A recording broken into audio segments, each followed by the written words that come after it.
talking to this brother. And he's talking about how NBA blow. Here's the statistics. Sports Illustrated estimated that 78% of the NFL players go bankrupt or face serious financial stress within 2 years of hanging up their spikes. And 60% of NBA players go broke within 5 years. And this guy says, the real estate broker, he says, one former player with the Dallas Cowboys told him 6 months ago that he owned 26 homes, some of which had gone into foreclosure. Now, you ain't got that many friends in the world. How you got 26 homes? But you see it over and over again. Rap artists buying multi-million, being sold. I don't think they're buying this stuff. They're being sold. Look, it's a great deal, 50. It's a great deal. It's tax write-off. Anytime you have a party, you can write it off. You know how you like all these people coming up. And it's got a long driveway, and you can really be secluded. You really, you can have this pole dancing, and the basement is huge. You can put a pool room down there. It's what you guys call fly. So the brother buys the thing, and in 3 years, he's got it up on the market. You've seen this kind of thing, and you wonder, you say, why would a guy? He come from a neighborhood, people going in garbage cans, eating sandwiches and stuff. This cat. But hey, this is the way it goes. So I'm looking for that call to come in. I can't call out. I'm looking for the call to come in. And in the meantime, we never have a loss. But anyway, this is last Sunday's real estate section, the front page of the Sunday Times, January 20th. And it's always good to look through the papers. And the article goes on to talk about, not that you have to hear this stuff. I mean, it is just, they don't mind paying us money because they know it's going to come right back to them. And without fail. And, some of our best brothers, what's it say? Guy renting an apartment for $30,000 a month. We pulling together rent for $400, $500, and they ain't heat, no heat in the apartment. Another story in here. I'm just looking at this thing. I found it fascinating because you and I don't get a chance to see this stuff because you're talking about it, these dollars, and he's standing there as though he's doing a gift for these brothers in terms of guiding them, and it's game. One brother rented a place. Here we go. This brother on the Miami Heat rented a 10-bedroom house for $50,000 a month. And you say, wait a minute, hold it. So if he's in there 3 months, that's the cost of a home. And $50,000 a month, Look, I'm not even in real estate. I get you a brownstone in Harlem where you can rent for $5,000 a month. Then what you have, you take another $5,000 and have security. You understand? All the brothers, all the martial artists in the world, man, they be your security, man. Nobody would even come in the block, man. Nobody would commit a crime within 10 blocks of where you live because the security team, boy, they be ready. Can you imagine? So you're going to rent the place. You're going to rent a brownstone laid out from a brother and sister now. You're going to lay this place out. It's going to be from a brother and sister, real estate. So the money is staying in your community. Then you're going to go to the New Age, the brothers got the New Age dojo. 135th Street, you're going to go see Lamar Thornton. Lamar Thornton say, well, I know the right guys for your security. You're going to see Musa Ware. You're going to see Two-Legged Dojo, Jim. And you're going to be armed to the teeth with no weapons. No weapons. These brothers use broom. They use the straw out of the brooms. They can beat you with the straw out of the brooms, man. Concentration, that's the only thing that you need. So these brothers spending $50,000 a month for a 10-bedroom house, and they playing basketball. They all over the place, man. And anyway, so the purpose of this interview, I'm gonna have to call this brother on my other phone. The purpose of the interview is not so much, the society stuff that you see, what the second guest calls junk food news, where you see, the society stuff. You to open up the daily news, you see a naked woman, half naked, and she's in these pumps. And by the time she's 5 more years from now, and she looks, you wouldn't even, you'll see her on the street asking you for change, and on Broadway. But the fact of the matter is that you have neighbors and you have relatives who are aiming to be sports athletes. And the purpose of this interview would be and would have been for the purpose of alerting us to what's going on. So what I'm going to do is put our sister back on and reach out for this brother before his time is up. Thank you very much for your support of WHCR. Once again, this is the Communicators. I'm Brother Leroy, and we'll be right back.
Would you please welcome Miss Randy Crawford?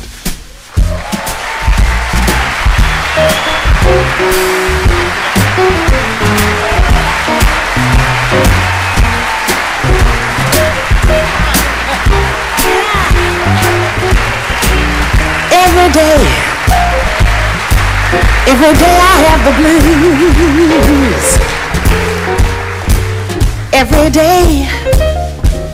Every day I have the blues.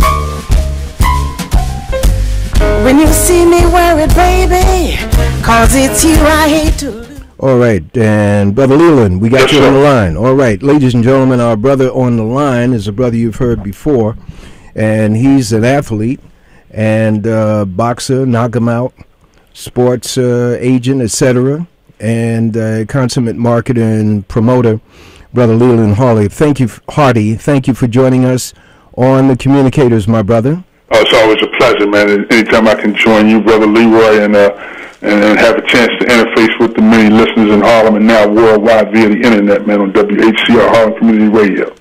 And Brother Leland, your hometown is Pittsburgh. No, Philadelphia, actually. Pennsylvania, you got the state, but I'm born and raised right in the heart of West Philadelphia. Okay, and you went to Wharton Business School, and you've done a number of things. And as I told you last week, that I saw this article in last Sunday's New York Times real estate section on the front page, and it talked about real estate agent renting and selling property to black athletes primarily.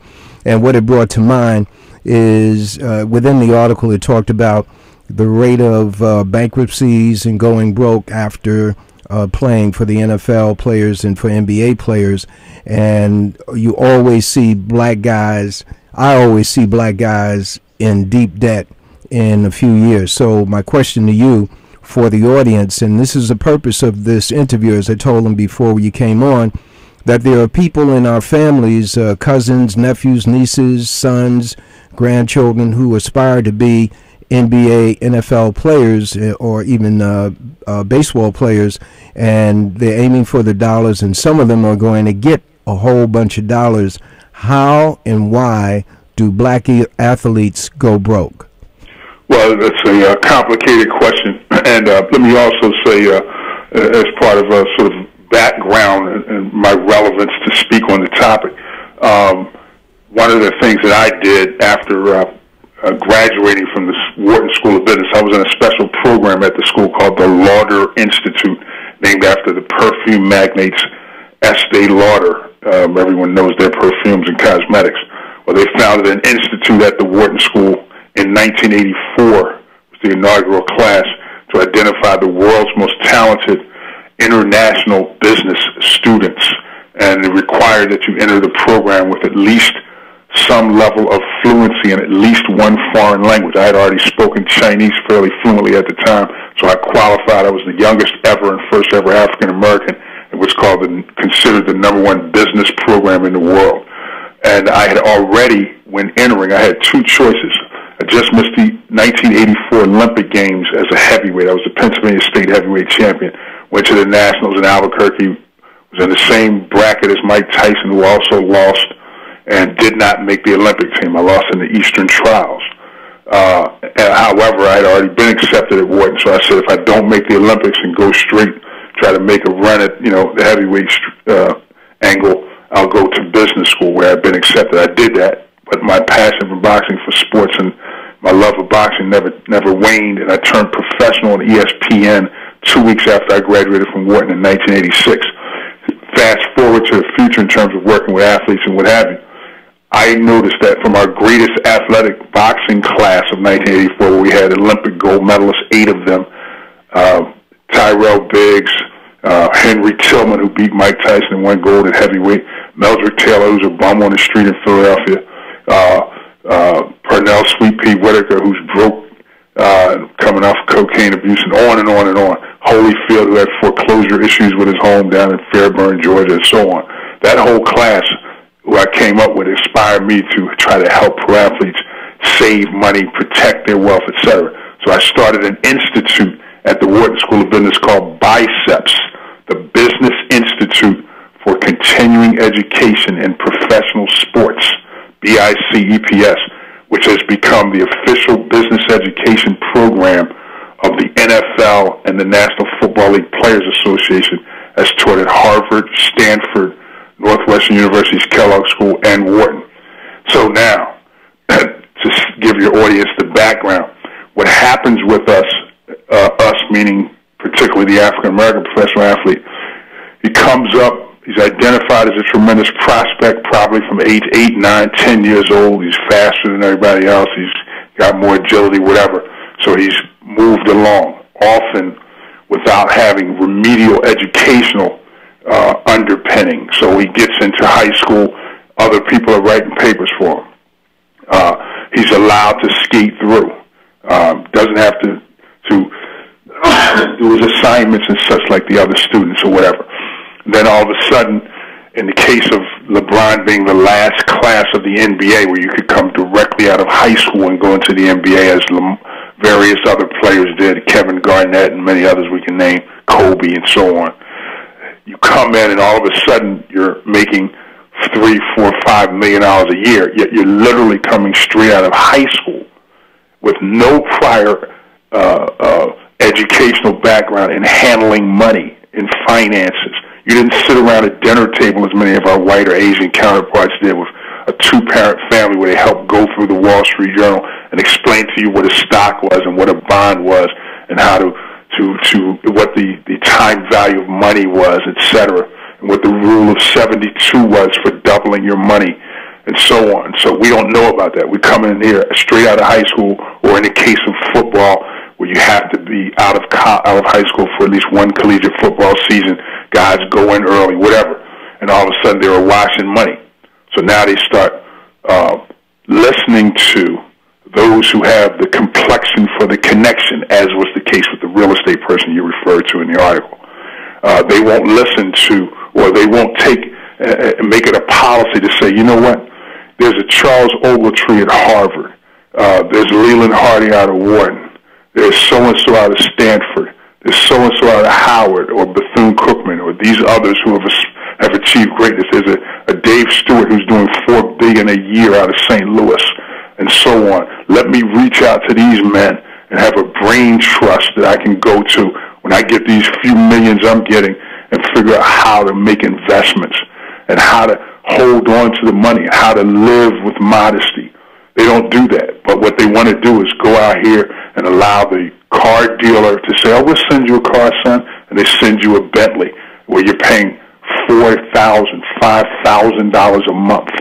Or you'll have a guy during a lockout who will go out and in order to have the privilege of borrowing money at 40% interest, believe it or not, you had to pay a non-refundable $50,000 fee so that you could keep getting money during the NBA lockout that we just had. Wow. So they don't have any understanding. So it stems from that. And I'll let you break so you can get some questions in. But it stems from a lack of preparation.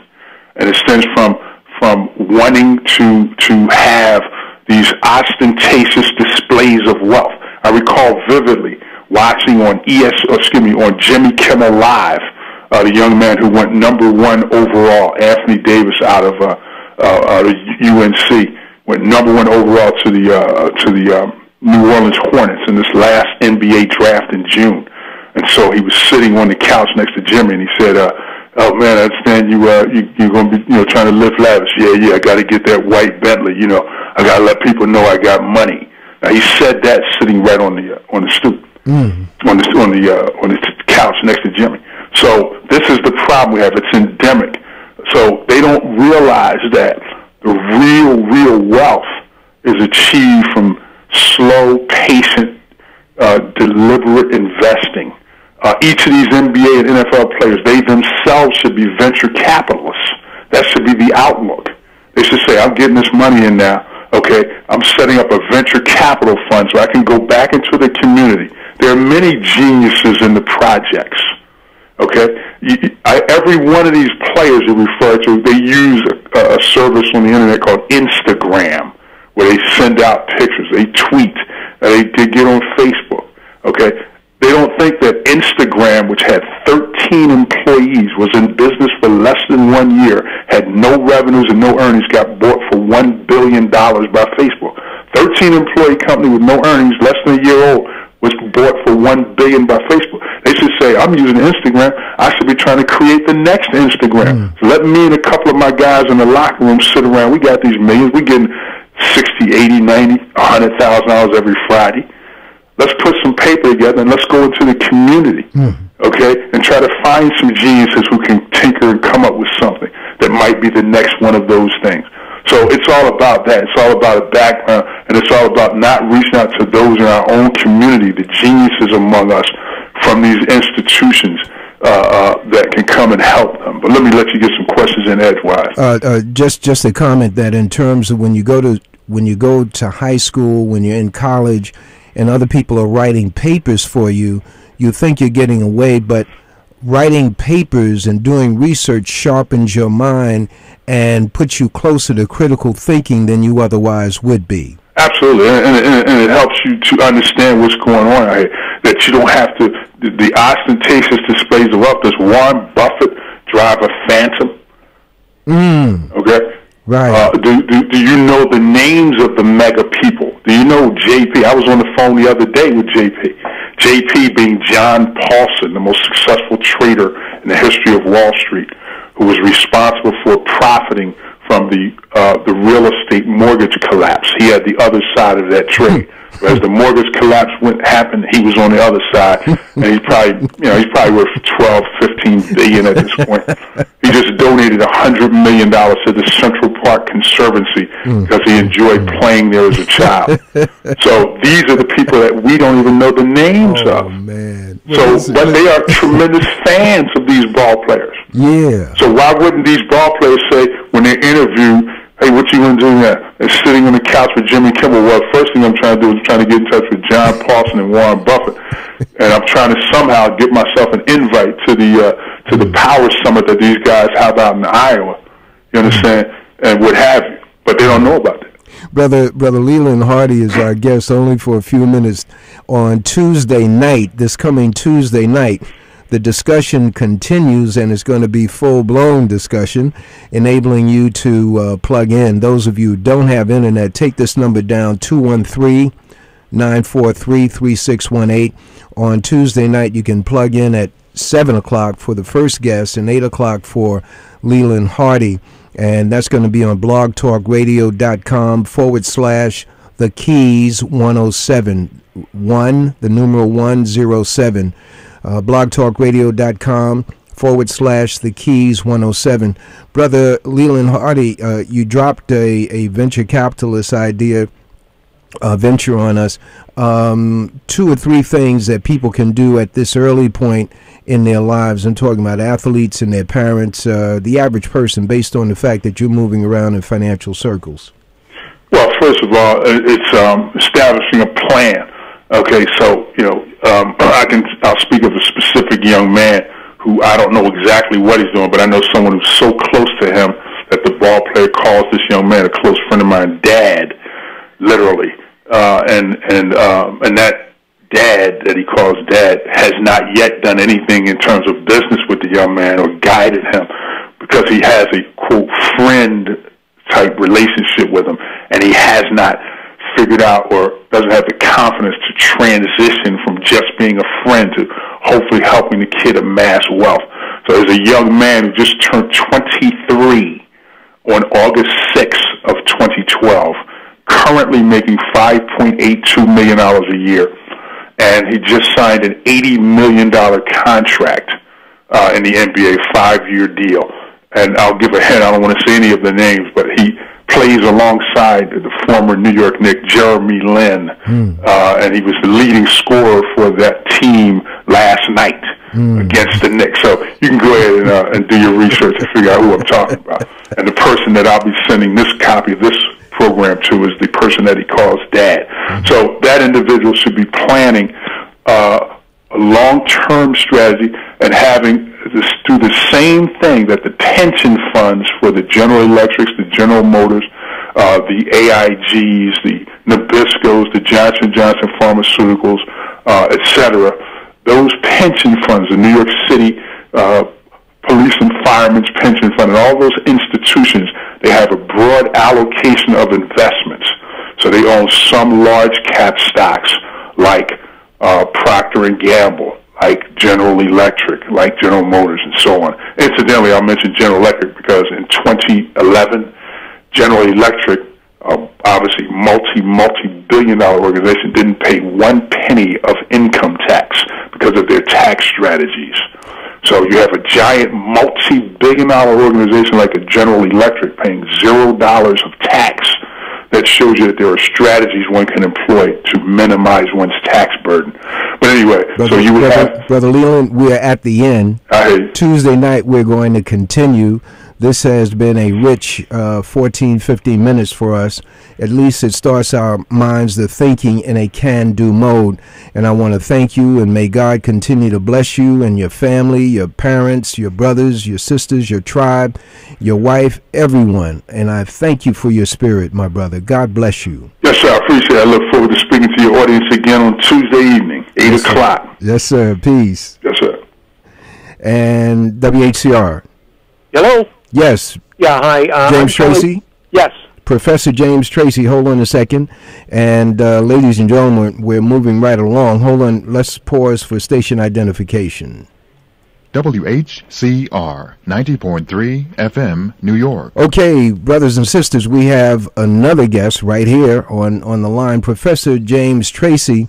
He's with a Florida university, and we interviewed him last night on blogtalkradio.com/The Keys 107. Interview set up by Sister Ma'at. We're very thankful that she reached out to him. For those of you who are not familiar with Professor James Tracy's name, you will have heard on the passing by, some guy down in Florida is questioning the shootings up at Sandy Hook, and he's a conspiracy theorist, and you know, as long as NBC can give me all the news that's fit for them to give it to me, ain't no need for me to believe or listen to anybody else. But there are those of us who are very interested in the missing pieces that have occurred in the shooting at Sandy Hook, and Brother Professor James Tracy is with us for a few minutes, and I want to start, Professor James, and you know, this is going to be a shorter interview than last night. I want to start with at what point did you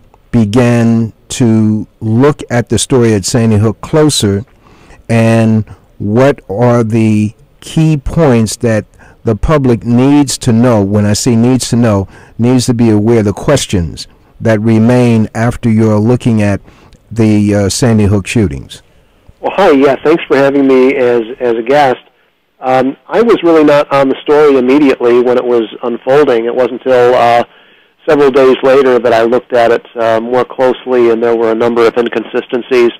Among them being the probability that there were additional shooters or shooter suspects who were fleeing the scene, and also looking at the press conference on the following day, December 15th, with the Connecticut State Medical Examiner, who was discussing the autopsies of the children and the slain adults in the building.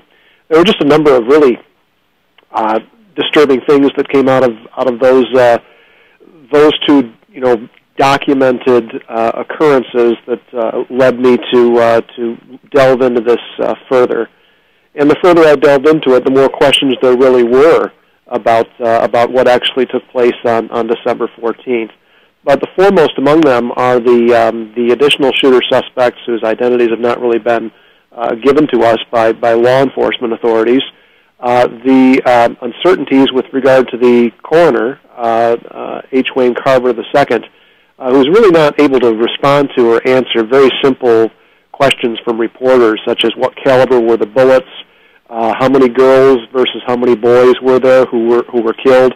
Just basic things. Here's someone who has many years of experience and cannot answer those things satisfactorily. In addition, there's the matter of the absence of video surveillance. This is a school in a very affluent area. They had just gotten a new security system in September of last year.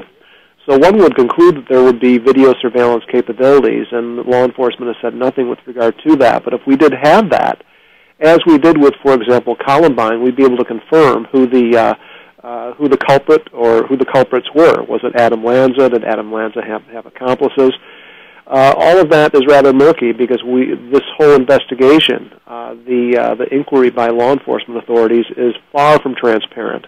So there's a lot of stuff that we just don't know. And the point about the additional shooters, and we put that in quotes, is the fact that there's video that folks can access on YouTube showing what, Professor? Well, this in conjunction with the 9/11 recording suggests that there were shooters who were fleeing the scene of the Sandy Hook Elementary School upon the arrival of law enforcement, of the Newtown Police and subsequently Connecticut State Police. And this is something that, again, it's fairly evident on the audio recording of the 9/11 dispatch that these people were apprehended. There was one person apprehended in the parking lot. There was another one up in the woods outside of the just by the school, and they were taken into custody. But we did not find out their names. Now, the Newtown police said that one of the individuals was a relative of one of the students. That's the person who was apprehended in the parking lot. But we still don't. The other person they said was a off-duty tactical police officer who was up in the woods, and they apprehended that person. Well, what were they doing there? We don't have their identity or anything of the like either. So we can't confirm these things. The video that I saw on which is accessible at YouTube showed the apprehension of an individual running. At least two individuals in the woods because there's no leaves on the trees. Yeah. And then there's a clip of a bystander, an individual who was on the scene, and the newscaster is asking the individual what he saw, and he said there's a guy who was arrested. He had a black top and camo bottoms. Right. And he says he's sitting in the front seat of the police car over there. Yeah, a bystander who told CBS News that, which was rather unusual. This took place many minutes after the event transpired. So there are a number of inconsistencies with regard to the time as well that I'm discovering as we proceed. Because if you actually listen closely to the 9/11 dispatch, everything took place within the course of about 10 minutes, from the reporting of the shooting to the police arriving on the scene within the course of a minute or two, and then the apprehension of these individuals fleeing the scene. So it's all happening rather quickly. You know what's interesting about that clip that you mentioned with regard to the man, the blonde-haired man who was talking about seeing the person being taken to the squad car by the police officers, is that if you look at that clip, there's an individual behind him, right, over his left shoulder, who's taking notes in plain clothes, and obviously is concerned with regard to the content of that interview. And we might conclude that person is maybe a state or a federal official, intelligence or what have you, but that's rather apparent. Someone pointed that out to me. I didn't notice that beforehand. Yeah. What has, when you look at the story that most of us were exposed to regarding the Sandy Hook shootings, it was at the very beginning that they had not a timeline for me, but a geographic line, that he had killed a person in New Jersey. He had driven to Connecticut, where he killed his mother, and then he went to the school. And that was in the very beginning. That's not even something that came out speculative after the shooting. Yeah. And there was they said there was a crime scene both in New Jersey and in Connecticut, which would be a total of 3 crime scenes. The shooting in, I think it was Hoboken, it doesn't matter, but in New Jersey, right across the Hudson from New York City, the home of his mother, and the school. And when you look, or did you look at those, and what did you surmise from those? Well, I didn't look at that closely because that was something that was dismissed, and and the final narrative was that Adam Lanza, he murdered his mother, and then he proceeded to the school and carried out the mass shooting. Okay. Yeah. What about the statement in the beginning that his mother had been a part-time teacher at that school? Right. Yeah. That was also not borne out. She may have been involved in the school in some capacity years prior, but she had not been a teacher there at the time. There's also a report that Lanza was there a day or two ahead of time at the school, and caused a ruckus and got in an argument with someone. But what's also interesting is that Adam Lanza was allegedly this. He was this kind of a a prodigy. He was very sharp, very savvy with regard to electronics and computers and things like that. He attended Western Connecticut State University at the age of 16, and he got a 3.2 or 3.3 GPA. He took five courses, I believe. He posed no disciplinary problems or anything of the like at that school, and yet here's an individual who allegedly ruins his hard drives, destroys the hard drives on his computers where he lives, and there's no digital footprint of him at all. And that's almost impossible to do. He's 20 years old. He's involved in computers. We can assume that he's involved to a certain degree in social media and things like that, but there's no evidence that Lanza had existed for the past couple of years. So that's also rather unusual. We don't. The autopsies have not been made public or anything of the like. And another thing that's kind of interesting, when you have the law enforcement authorities that are just being non-transparent, one has to rely to a certain degree on some conjecture. One of the employees at the morgue who worked under the state medical examiner, she had taken her husband into the morgue to view Lanza's body. Now, why she did that, we don't know, but she was suspended from her job, because of doing that.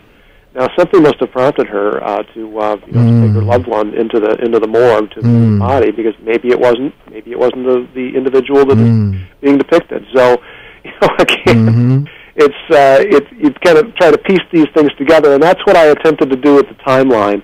It's not a matter of interpreting, hey, this happened, that happened. The timeline is something that we add on to as news comes out and as things come to my attention or people bring things to my attention.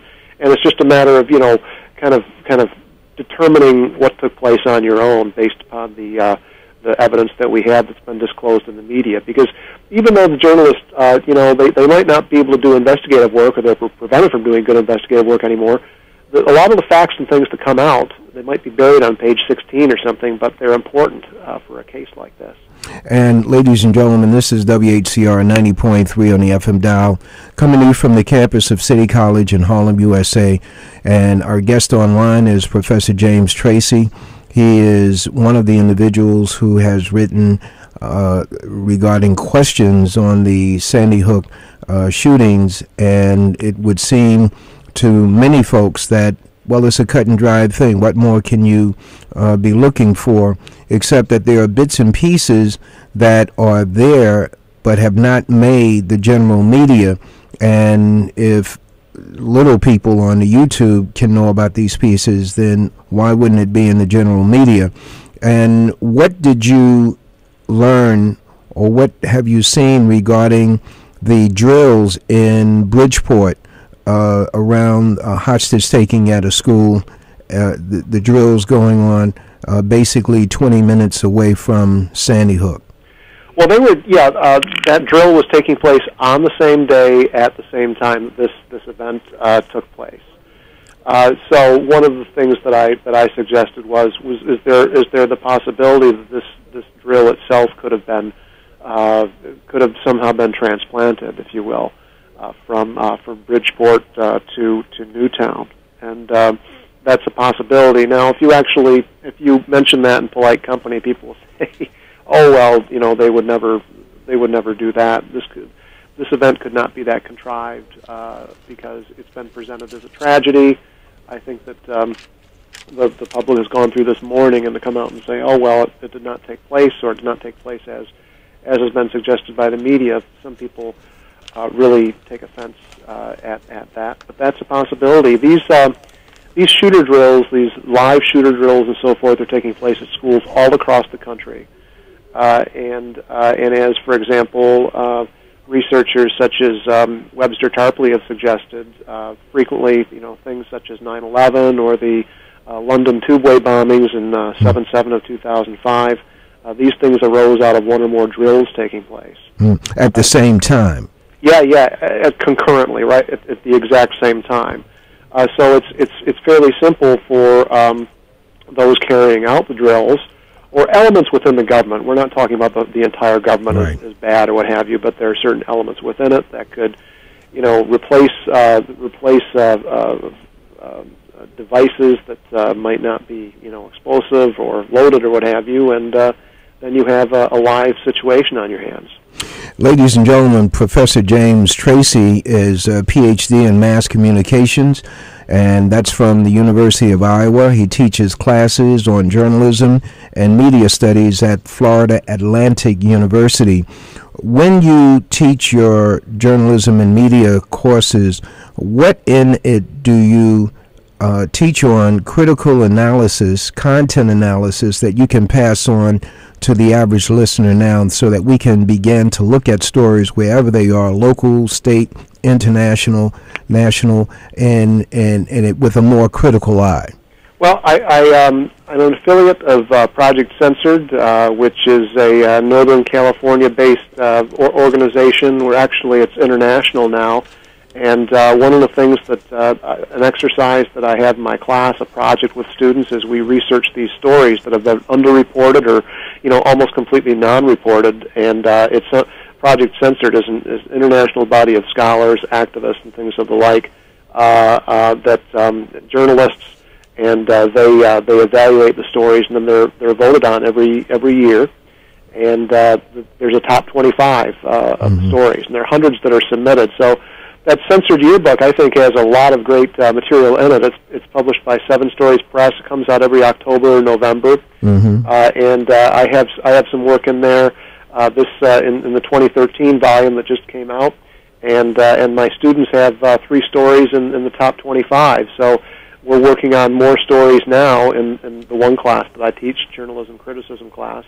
But I think really, in part, it's a matter of having a political and social imagination, and being skeptical of those in power. And it's not just a matter of looking at or depending on one particular source of information. It's a matter of depending on a variety of sources for information. I think radio programs and things of the like that are open, enough to actually have a discussion such as this one, rather than, you could tell, for example, with the coverage of me, I was framed in a particular way because I was asking questions. I come on a program such as this, or the one that we did last evening, and we can really expand on ideas, and that's what what's so great about nonprofit, and alternative media. And I'm more than open, actually, to these sorts of discussions, because we can develop some ideas. We can't, you really can't do that as much so with commercial outlets, and especially commercial outlets that have an investment in, for example, the Newtown tragedy. Investments in the Newtown, for example? Well, I don't think that, I think that's why, for example, Anderson Cooper is really rather defensive with regard to me and has come out and attacked me on CNN, is because I'm questioning whether or not they did their job. And in my view, the journalists that showed up at Newtown, at Sandy Hook, just didn't do their job. They didn't dig. I'm not saying it was the reporters necessarily themselves, but I think it was certainly their editors and the larger institutions that really did not present the story in total.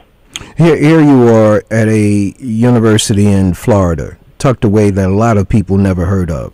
It's not the big football college. It's not a basketball college. It's tucked away in Florida. Yeah. You write a couple of articles in which you question or you lay out a timeline. How, and I'm asking it's not rhetorical, but it's a question for us in the audience. How does a small guy from a small town like you come into the radar of Anderson Cooper? And I'm saying that there's an answer in the question. Yeah. In itself. Yeah. I mean, here's a guy equivalent to a shotgun shooting a gnat or attempting to shoot a gnat. Yeah. Okay? Because that's CNN. Everybody looks at him. He's photogenic. Everybody believes him. Yeah. And he is the designated point guy to get you. Oh, I think so. Yeah. There was a story. This was on January 7th. One of the regional newspapers here contacted me and asked that they wanted to do a story about my views on Sandy Hook, because I did a number of articles. They were picked up by globalresearch.ca, which I give a lot of my work to, and but they were just primarily in the alternative outlets. It's not as if they were really mainstream or anything of the like, but simply asking questions. And that I talked with the reporter for probably over an hour. And there's this rather brief article that comes out, maybe 600 pages or so, 600 words or 700 words, and it was a front page story. And next thing you know, Matt Drudge picked it up on the Drudge Report, and then the thing became international. So that's and all that took place within the course of about 48 hours. I was amazed myself. Okay, what's important for us the audience to understand is that the characterization that was draped on you or implied about you in your questioning the valid questions on Sandy Hook is that you're a conspiracy theorist? Yeah. Uh-huh. And what's that designed to do? Just share that with our audience. Oh, well, that term has, of course, a great many connotations and a lot of emotional baggage, but it's used, I think, just like the term communist was used maybe 50 years ago. If you call someone an epithet like that, then you don't have to discuss anything with them. You just dismiss them out of hand. Mm-hmm. And this was something that it's calculated. There's a method behind it. It's something that was done back. It's something that was conceived to a large degree by the Central Intelligence Agency in the mid to late 1960s to label academics or journalists or other kind of public figures, public intellectuals that question official narratives. This was with regard to the Warren Commission that was looking into the JFK assassination, but they left a lot of stones unturned. And so you had independent authors and things of the like who were questioning and interrogating the Warren Commission's findings, and even the makeup of the Warren Commission. I mean, my goodness.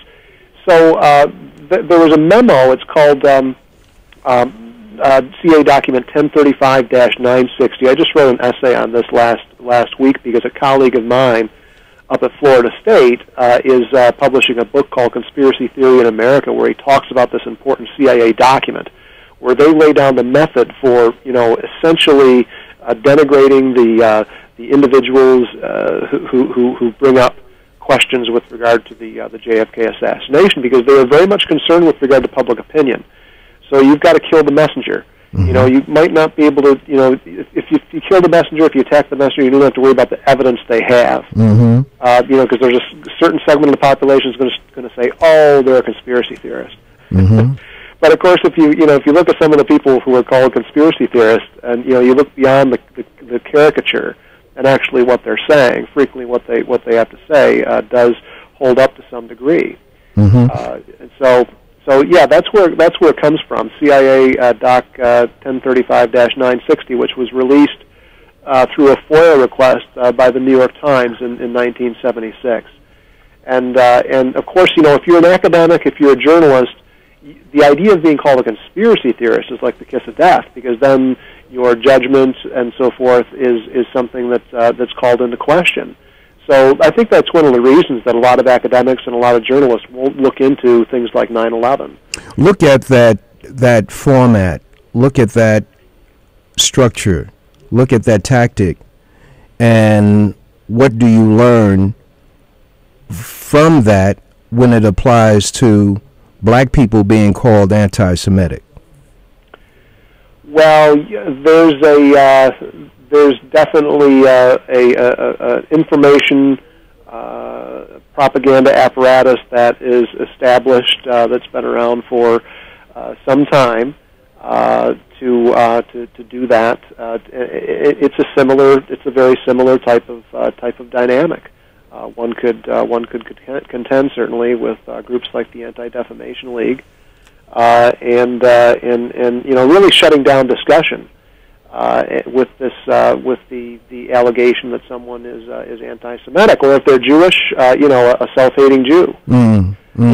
who might be someone like Noam Chomsky, who is very critical of Israeli foreign policy and the policy towards the Palestinians is called that on a regular basis. Yeah.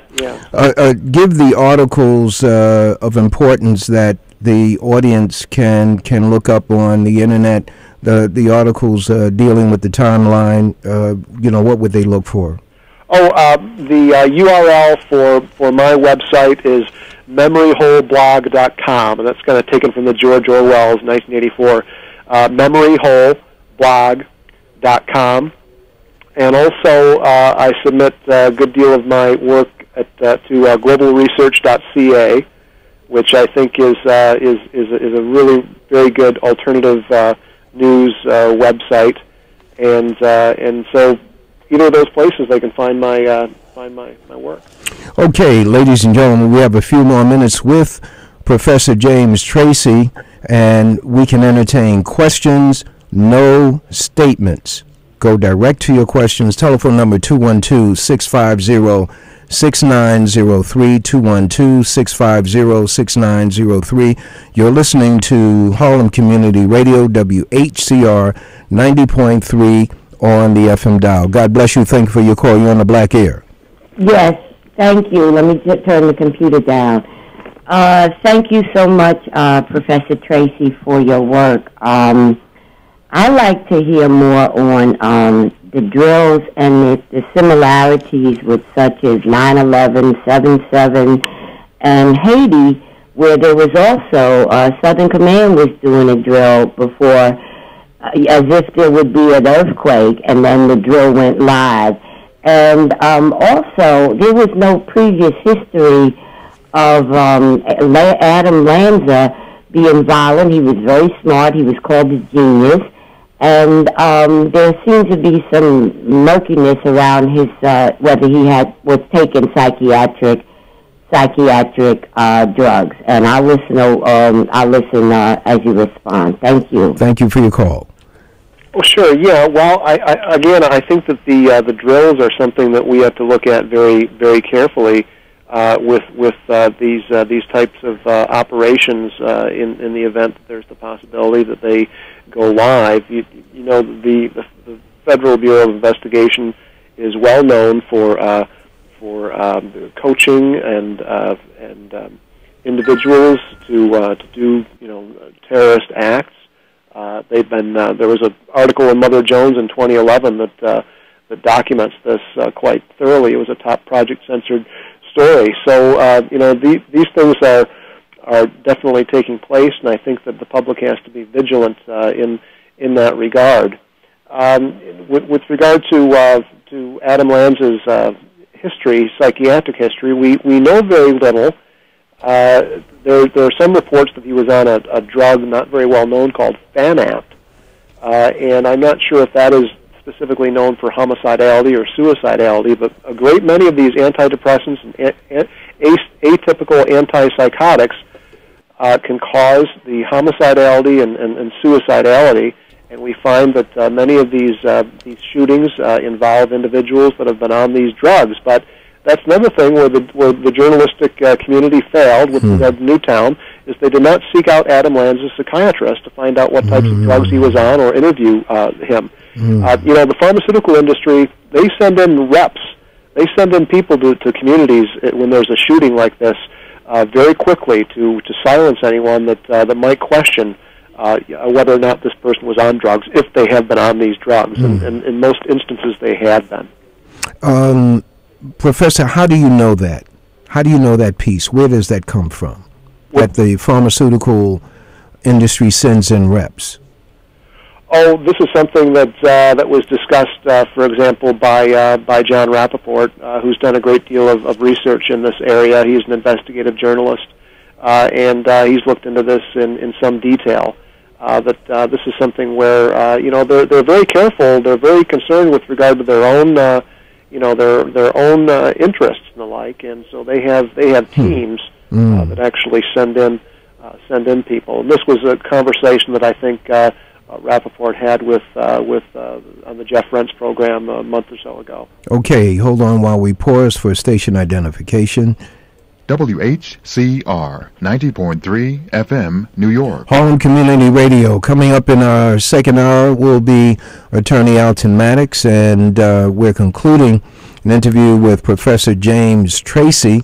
And as he has indicated, he has written some articles that appear on the internet, accessible by everyone. Memory Hole blog.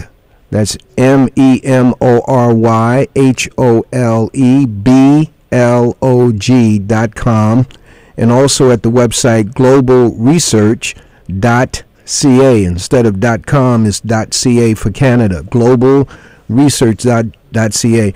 Telephone number 212-650-6903, 212-650-6903. In answer to the question I put to you about critical analysis and critical thinking, you pointed out having more than one source of information and being skeptical of what comes through the so-called general media. And we go to the next question. God bless you. Thank you for your call. You're on the Black Air. God bless you. Also, I want to ask the doctor, does he know also were the Columbine kids on any medical drugs, or the boy who killed all those people in the movie theater? Were they on drugs too? In both cases, they were. My understanding is that the James Holmes was under psychiatric care, and in fact, his psychiatrist contacted authorities and suggested that he might be a danger to himself and others, and there was no action to prevent what took place. But you know, that situation itself is a little bit unusual because there are reports from witnesses that there may have been other people there assisting Holmes. With regard to Columbine, I've looked into that less so. I'm less familiar with that case, but my understanding is that they were also on antidepressants. That didn't come out in the news until quite some time later. You know, you also have to keep in mind that these cable news channels, if you watch them for more than 10 or 15 minutes, you can't help but see an antidepressant advertisement or two. They're really, really major funders in terms of advertising for broadcast and cablecast. Very similar to what the tobacco companies were to the print, media back in the 1940s, 1950s. And it's telephone number 212-650-6903, 212-650-6903. What is important about this information as it relates to the antidepressants is the fact that these drugs are the gateway drugs to those is Ritalin, and these are given in wholesale doses to the inner city children and now in the suburbs. God bless you. Thank you for your call. You're on the Black Air. Yeah, this sounds very similar to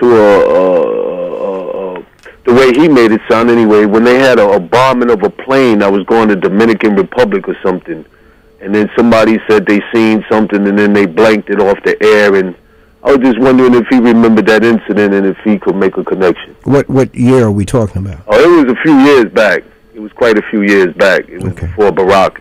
Okay. But it was still happened. Okay. All right. Thank you. Did you understand the question? Yeah, I did. A plane going down in the Dominican Republic? Yeah. I'm not familiar with the incident. Okay. You know, there's the story of the plane that went down off of Long Island some years ago. I'm reading the article in the Times at that time, and it said eyewitnesses on the beach said that there was a stream of smoke headed towards the plane. I said, well, a stream of smoke can't be heading towards the plane. It's got to be coming from the plane. Right. This is me.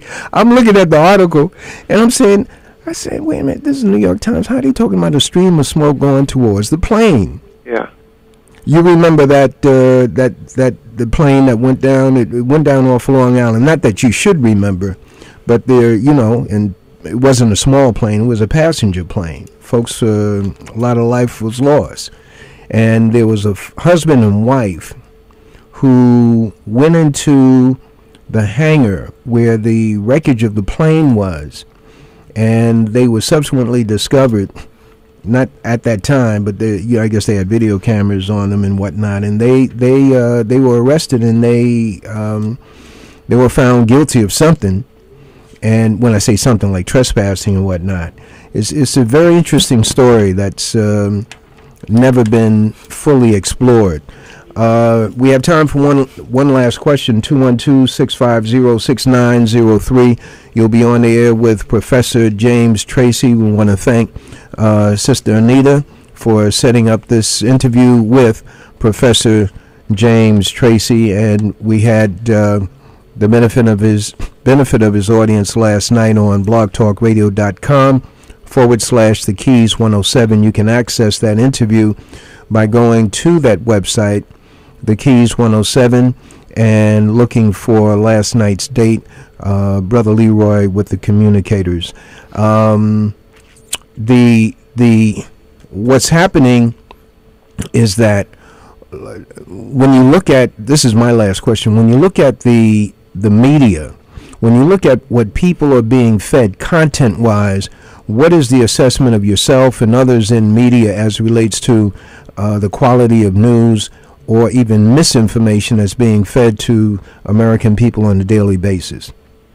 Well, I think that, unfortunately, my case is illustrative of how people are, to some degree, misled by the lack of detail in the news, the brevity, and people are themselves not necessarily really encouraged to look more deeply into what's going on.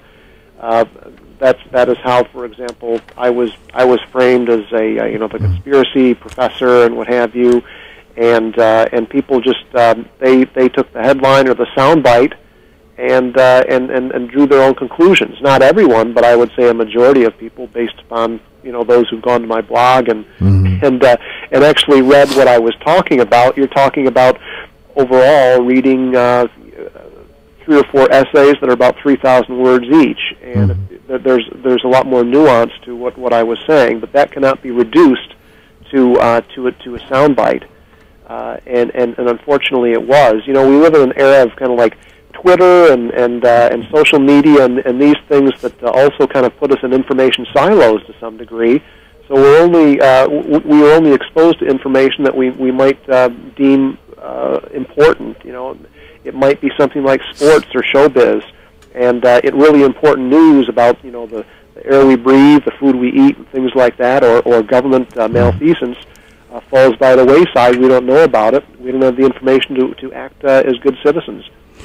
Professor, I want to thank you very much. I'll add to a thought that just came to mind.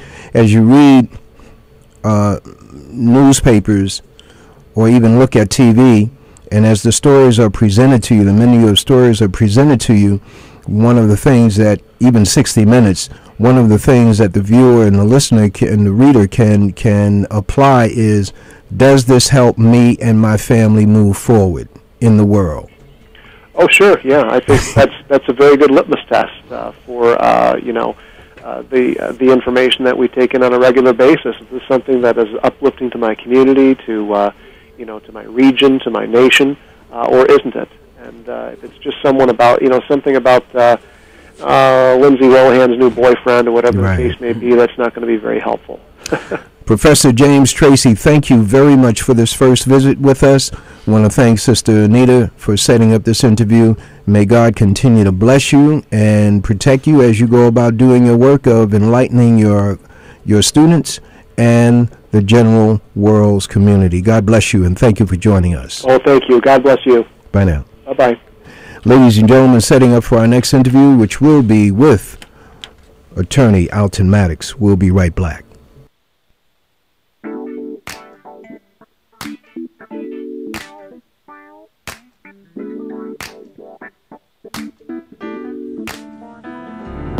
Applewhite Hospitality Academy Incorporated.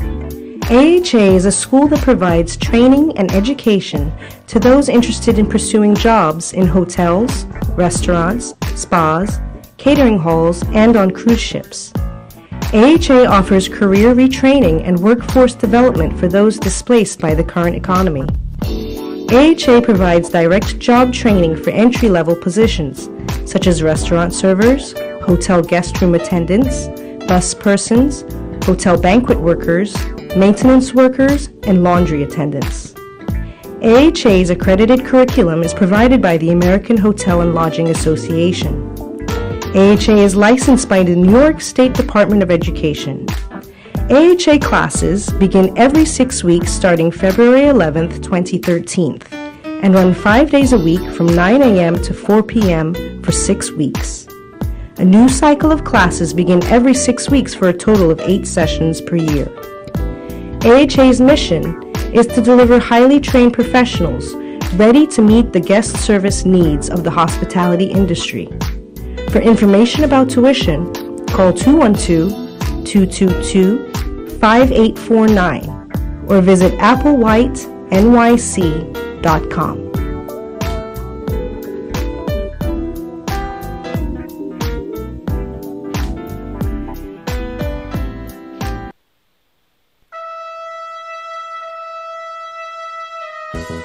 You don't have to travel downtown for Italian cuisine in an elegant atmosphere. Gran Piazza d'Oro now has a full-service bar, and they offer the best in Italian cuisine. Satisfy your palate with an assortment of traditional Italian dishes like fettuccine alfredo, chicken marsala, and their award-winning special, golden lobster alla Gilberto. Gran Piazza d'Oro is available to host and or cater your next event.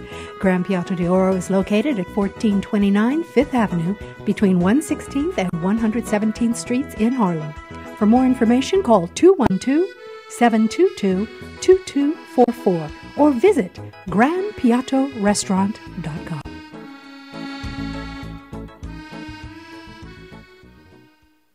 And we're back, ladies and gentlemen. Want to thank WHCR and the team here, and Brother Doug and Brother Black Sin K.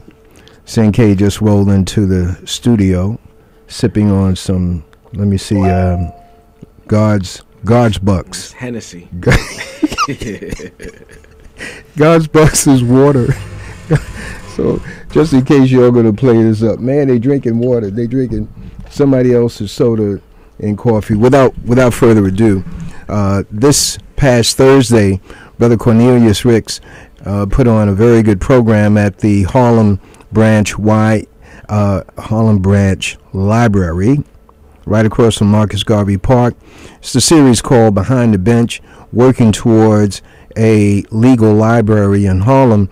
And among the guests, and it was a full array of star players, among the guests was Attorney Alton Maddox, who's with us now. God bless you. Thank you for your presence on WHCR, my brother.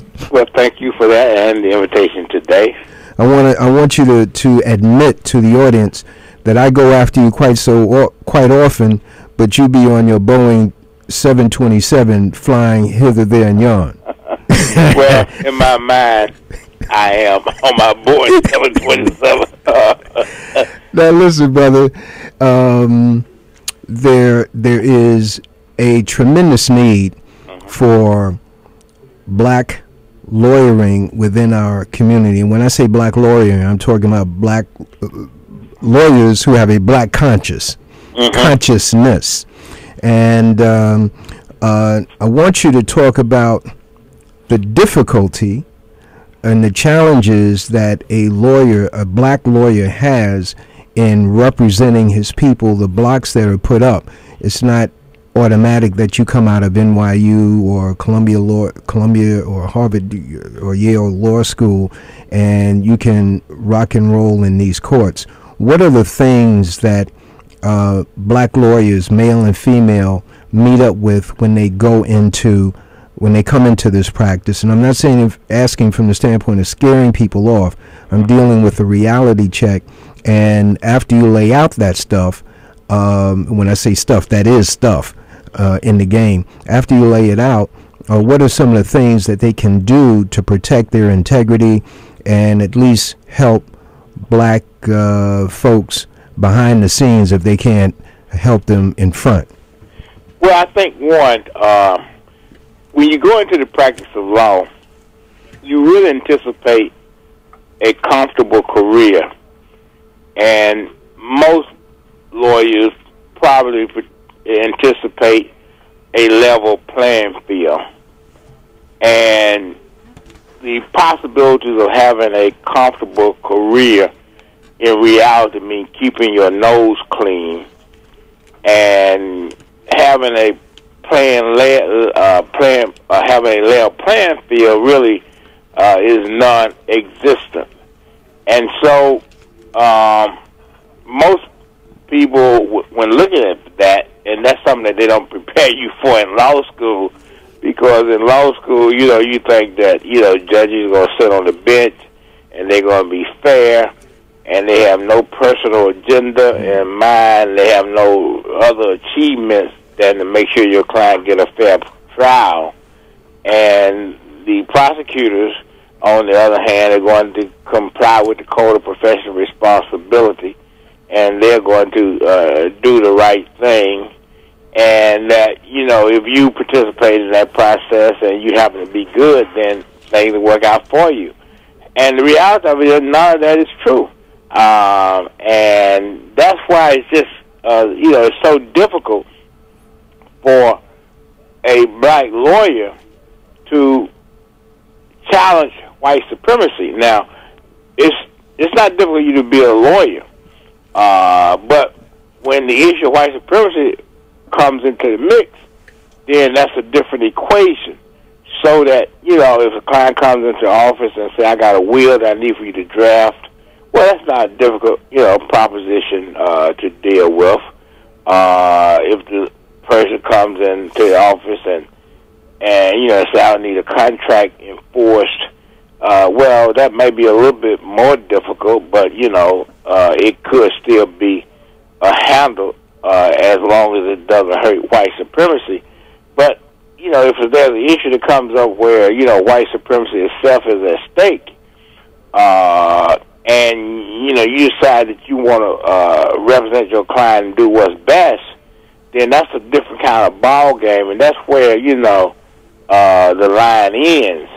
And so, in that sense, people are looking at their careers.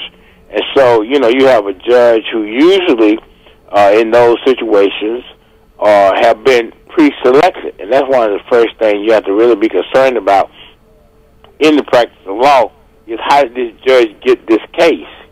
And usually, we don't really examine that, but it is extremely important because in most of the cases that I handled, that became one of the first critical issues because most of those cases themselves were controversial, and rather than to allow a judge's name to be picked by lottery, the prosecutor who has an interest in winning, will find some way of having that judge pre-selected. So right from the beginning, you're at war. Because if a judge is pre-selected, then there's a motivation for the pre-selection. And then you got to deal with that. And so, one matter begins to lay on another matter, and then you just got a real serious issue at hand. And if the system sees that you really tried to do justice to the detriment of white supremacy, that's when, you really is stepping into the hangman's noose. Attorney Alton, did you have? Yeah, I had a question for Alton.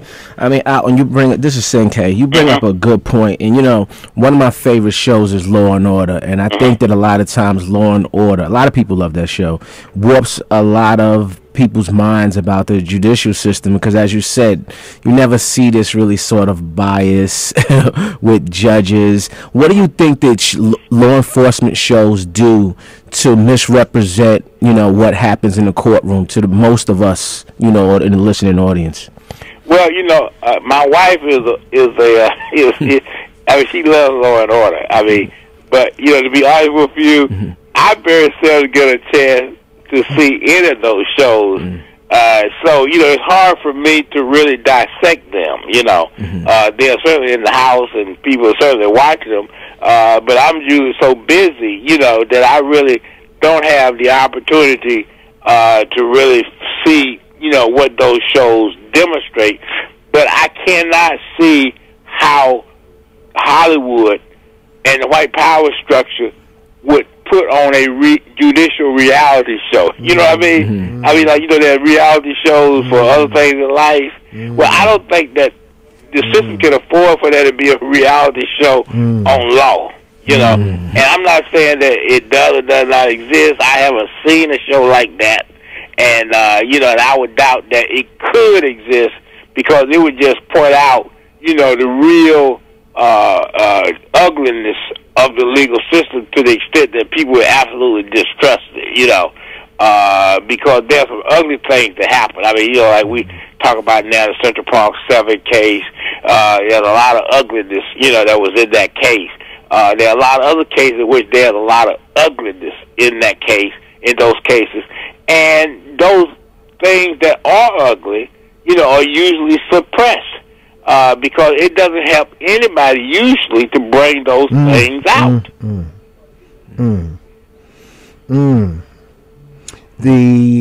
The going back to the opposition, that when you said when white supremacy is at stake, right, that creates the major hurdle for the lawyer. How is this, and has it been manifested? Okay. Well, it manifests in a lot of cases I've dealt with. I mean, like Warren, let's start off with the Central Park 7 case. The notion that a white woman has been kidnapped, has been raped, and the perpetrators are accused to be black and Latino. I mean, that's a tenet of white supremacy. I mean, Latinos and blacks are not supposed to rape white women, So that automatically comes in play right from the beginning. Tawana Brawley, raped by 6 white men in law enforcement. She accuses them of the rape and makes it public. That also does not supposed to come into play. A young man kills a white Catholic priest, and then demands a fair trial.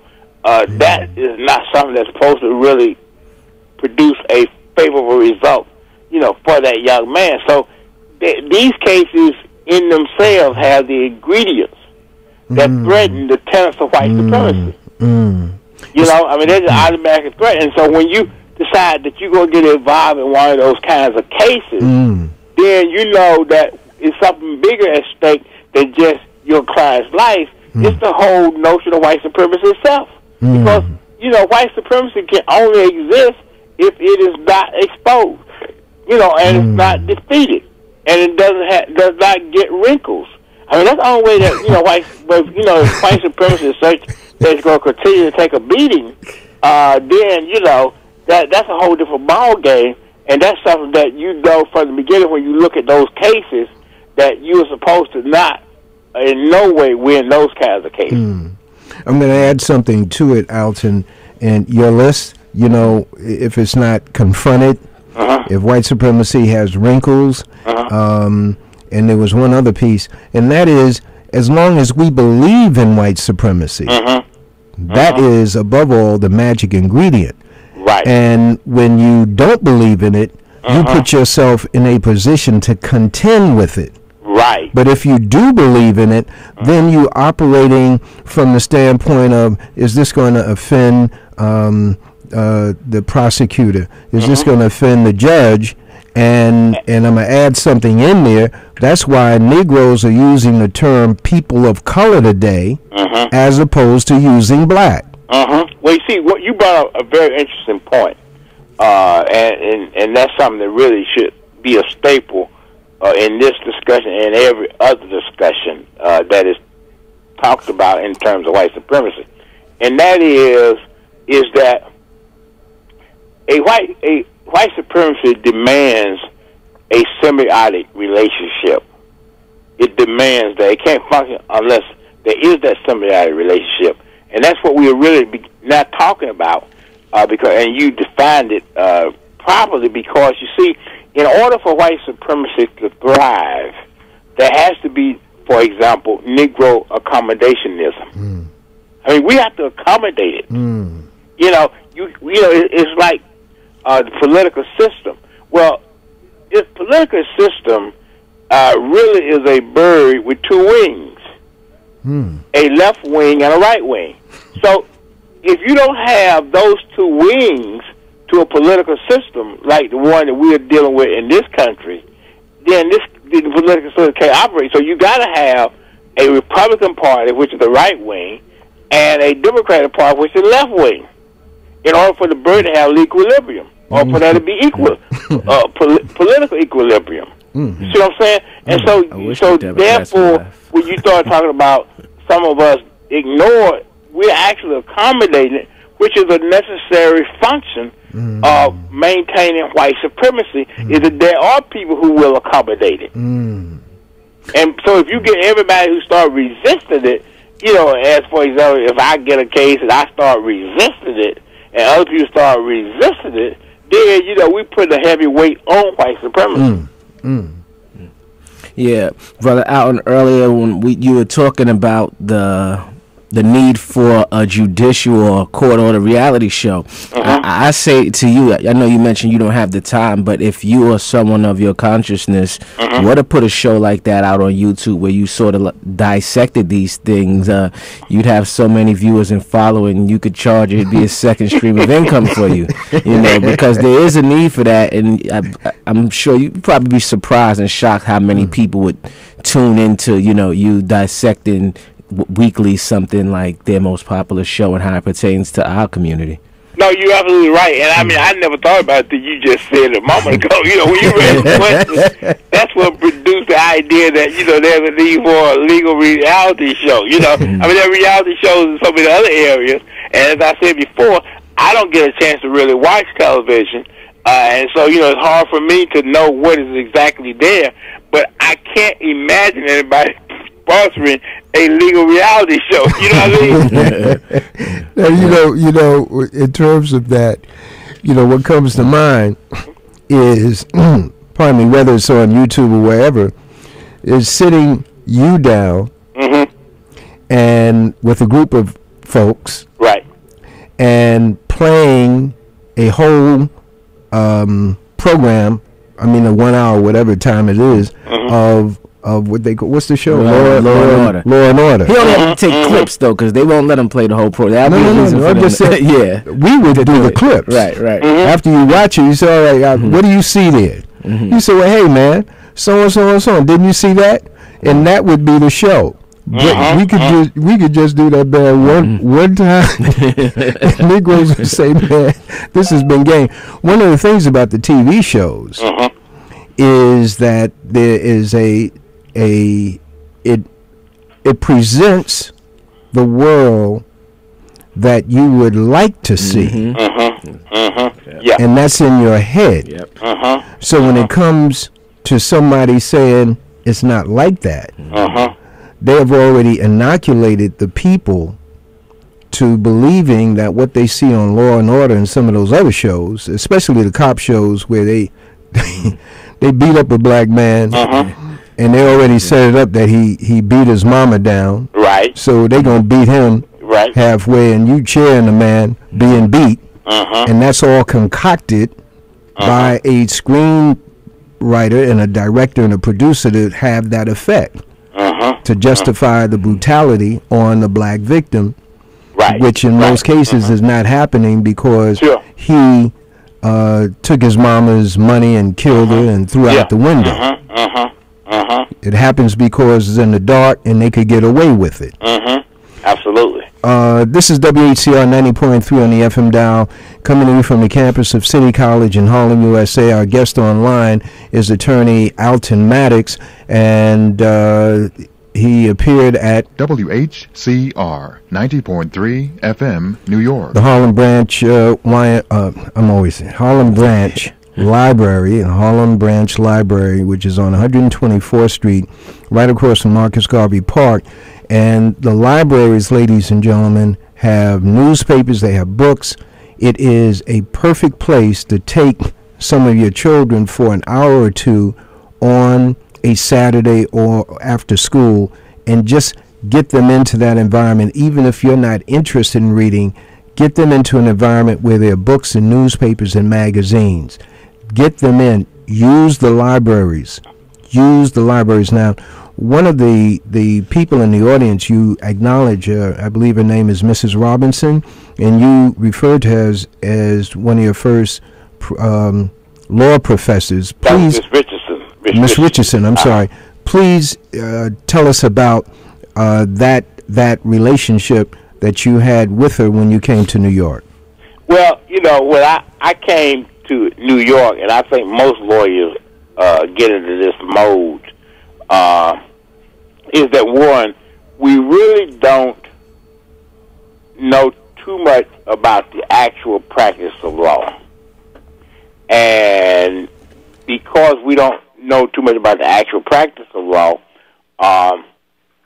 we try to catch on real quick, especially if you start working with legal services, as I did, because there is no training program there. I mean, even outright emergencies. I mean, the first day you walk in, you know, you don't have time to do anything but respond to emergencies. And, you know, if you go back to 1973, 74, you know, Harlem was totally different than it is today. I mean, at that particular time, all of the maladies, you know, that existed in a community such as Harlem did exist. I mean, you had everything. Or you had very bad housing, you know. You had drugs all over the place. You had bad schooling. I mean, you name it, you know, and it was there. And so people would come in, they have these emergency situations. And, you know, a person like myself, and I reckon a few others who really did this kind of practice, because most of this practice was really done by white lawyers, okay? It's like most people who cut on you in Harlem at the Harlem Hospital are general white doctors, you know what I mean? Because we provide a very fertile breeding ground, you know, to really learn law or to really learn medicine. So, you know, if you were a white person who really wanted to be an excellent surgeon, especially like in 73 and 74 and 75, well, Harlem would have been the place to come, you know, because you got an avalanche of work right there in front of you. I mean, and I'm sure that some people make some things, would do some things in a mistaken manner, but, you know, you just had that opportunity to really learn by dealing with these emergencies, and that's the way it was with there. People come in, and when I came to Harlem on 125th Street, I was the only black lawyer in the office. You know, there was the director by the name of Ed Dudley, but the whole staff was white. And so, you know, when I walked in, you know, obviously these white lawyers were hostile to my being there. Now, this is our community, you know, and they see me as a threat, even though everybody coming that look like me and not them. So when I got there, they were not about to teach me anything. And so you have a secretary like Whcr Richardson, who had been there and who had gained a lot of experience. And, you know, and it's like everything else. I mean, these people learn a lot, you know, just by being there. So when I got there, you know, she was willing to teach, and she had acquired a lot of information as a legal secretary. And so that's how I really got started. And that was the acknowledgement that I made on Thursday night, you know, to her, because it had been very important, because if she had not been there, you know, and I'd been left to the devices of these white lawyers, I mean, it may have been a disaster. You talked about papers, filing papers. Yeah. Well, the other thing here, obviously, you have to learn how to write these legal motions. And see, and what I found was very early is that you can do things in a very standardized fashion. I mean, like, for example, if you have a housing case and you go down to 111 Center Street to file something, well, they would prefer for you to give some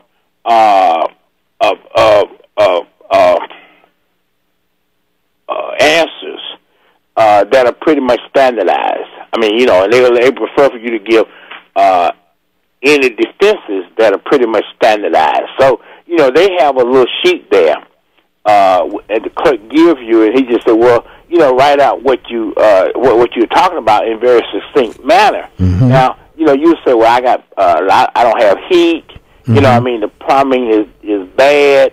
It's a rodent infested apartment. You know, you say all those kind of things. Now, after having said that, you lock yourself in to what you have put down there. Right, to what you put down there, because you know you did it because you're trying to get the marshal not to evict you. You know what I mean? At that moment, but once you get into the courtroom, all of the other defenses that should have been made available to you or could have been made available to you have been waived. Mm.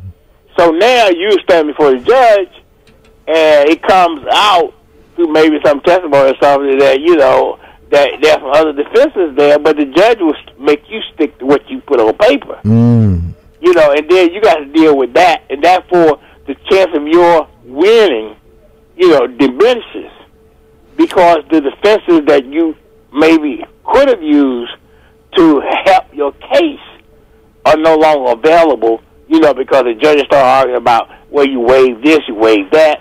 Now, it may be that on appeal, you might have an opportunity to say that the judge committed error by saying that I waived certain other defenses. The problem on appeal, though, is that you got to get before an appellate judge, and before you get before the appellate judge, they got a slew of clerks, you know, who look at your paper and say, well, I don't, you didn't do this according to this rule, and you didn't do that according to that rule, and you need to do this, and you need to bring that. And, you know, you sitting there saying, wait a minute, I mean, where's all this stuff? And then they'll say, well, we don't know where it is, but that's just a way of what I feel. Well, the reality of it is that there are New York court rules and all of that. But see, that's where libraries come into place, because now you don't have access to a library. Mm. You know, so you know, you would need somebody to give you some advice, but then you also need some literature to help guide you through that process, and now you're lacking that. Elton, what you just laid out is how cases are sabotaged by your so-called lawyers. Right. By, let's say you wrote out the whole thing and gave it to the lawyer, and they condense it into 3 points, and then file that. The other missing points is what you're talking about. Is what I'm saying. The missing points is that which weakens your argument. So right. Well, see, this is the problem right here. First of all, the first problem is when you go out to the courthouse, you probably go out there pro se. All right. So you know, and in 2013, that's probably the situation. Now, back in 1973 or 74 in Harlem, you had poverty programs.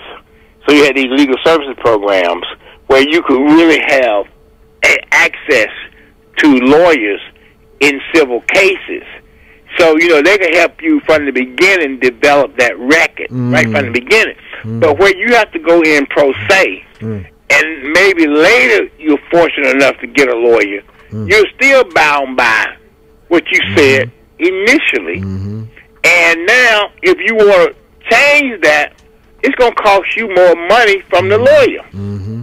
Because now the lawyer got to put in more time to make those corrections and present the right arguments to the court.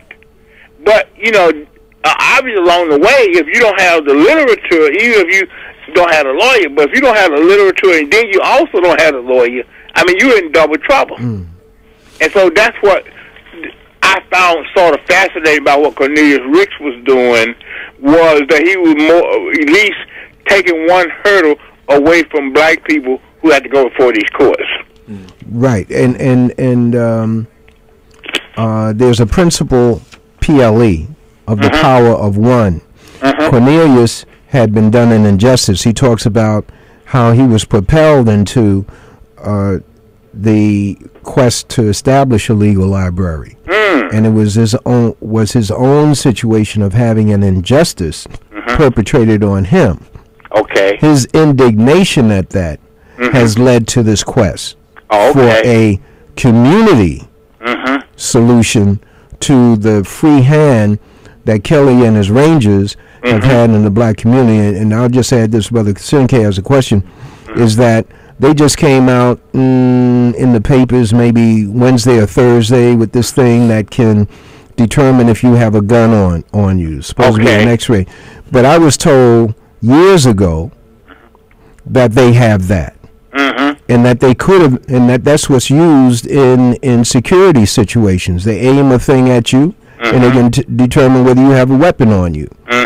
And it's not magic, meaning how you're surrounded by security people and you go there to do something, you disappear among the security people because they've aimed something at you that picks up a weapon. Right. And they come out with this in the news and makes us think that they're going to spend extra money now and out of the budget in order to not stop and frisk us when they had that implement anyway. Anyway, right. Anyway, they had it, and it's a game. When you look at the paper and you see the smiling Kelly, you know, and you see that grin, and you know. Anyway, Brother Sinke. Yeah, brother. You mentioned about the programs in the 70s. You know, the difference for them today with pro se. What about civilly? What about, you know, small claims court? You know, like if you go into small claims court today, the whole thing is that if you really want to see a real judge, not an arbitrator, they're letting you know you're gonna have to pay this or that. So they start pleading you off from the door with saying this is gonna be cheaper if you take one of our other alternate routes to litigation, justice, or whatever you call it. How has that program changed? Small claims courts or civil from back in the day? Has it always been like this? Well, you know what? Obviously, there was a small claims program back then, but because you had access to lawyers, there was no need for that as it is today, you know, because you had an alternative. I mean, because a lot of these cases, you know, people would deal with. I mean, for example, people would come into the office in 74, 75, and they would have these small matters. Somebody may have been suing them for $1,000 or whatever. You know, and I would pick up the phone and, you know, and say that I have such and so in my office. And there seems to be a dispute between you and this person, and you know, I would, you know, remind the person that the nuisance cost of this litigation may be $2,500. All right, and so it doesn't make sense for a merchant to have to deal with these nuisance costs. And so it's not a question of whether they may be entitled to it or not. It's a question of the fact that they don't want to face these nuisance costs, because there's always a nuisance cost to every piece of litigation, and it had nothing to do with whether you're right or wrong. And so, you know, back then, we didn't really have to deal with small claims court that much, and a lot of black people who came to us didn't have to deal with small claims court as well, because, you know, it was an equalizer that doesn't exist today, you know, and so that's really what we are talking about in the sense of you know, there being a real small claims presence back then, because really there wasn't, you know, and at least as far as I was concerned, because I could just pick up the phone and just say, look, go ahead and sue, you know, but, you know, I'm here and, you know, consider $2,500 on a claim that's $800 from you. You know what I'm saying? You know, so they have to take that in consideration. They write all that down and go back to that box and say, wait a minute, you know, maybe we just forget this one. Brother Alton Maddox, we're going to go to the phone lines. Okay. The telephone number is 212-650-6903, 212-650-6903, and give very quickly your recommendation, your suggestion regarding the stop and frisk piece, and we're going to go to our first call. I remind the listeners, no statement.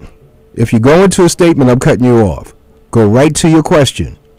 So I'm not here to embarrass you or anybody else.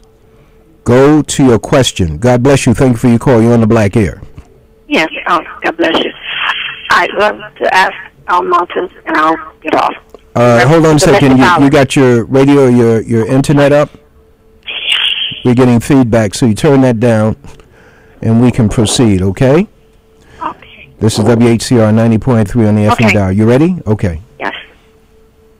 Go ahead. Domestic violence. Are you there? Yes. Okay, go ahead with your question. Okay, that's the question.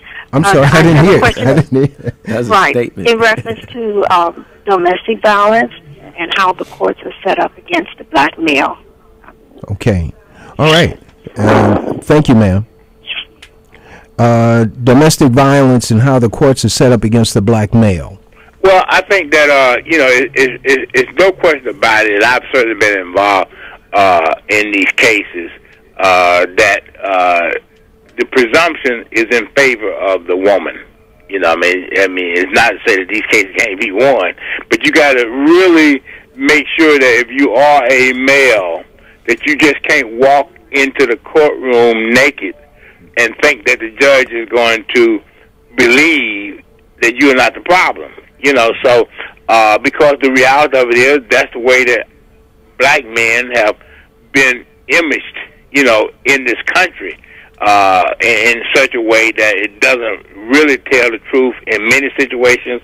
And I've been involved in cases where, you know, you have our sisters who understand that this is a way of getting back, you know, because they're not stupid either, you know. So there is an initial handicap with black men generally in most cases because the judge is not going to sit there and try to figure this thing out. Because, you know, if you go into family court, I mean, the judge has 100 cases on the docket. And so if you look at statistically as to being right, more than likely it's better to just side on the error of black men beating black women. So from the standpoint of the black male who is not guilty of he knows he's not guilty. She's going, how does he prepare in terms of going into court?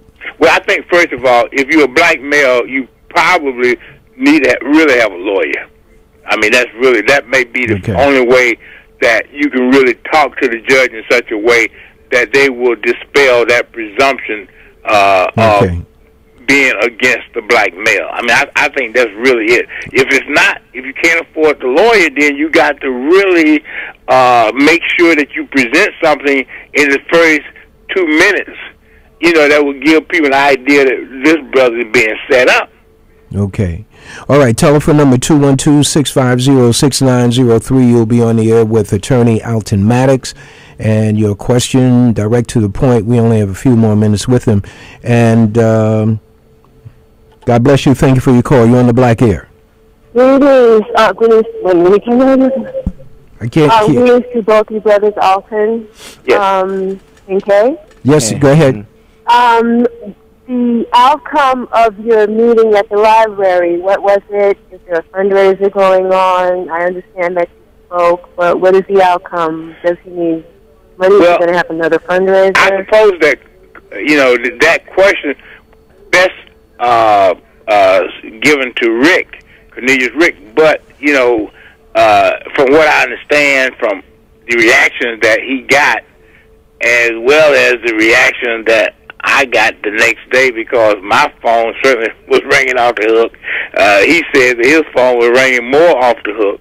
That he's asked that, you know, I could come back sometime in February, and so I told him that we are having another meeting, a political meeting at the Cotton Club this Saturday, and depending upon the outcome of that political meeting at the Cotton Club, you know, will depend upon how soon I can come back. But he really wants me to come back in February.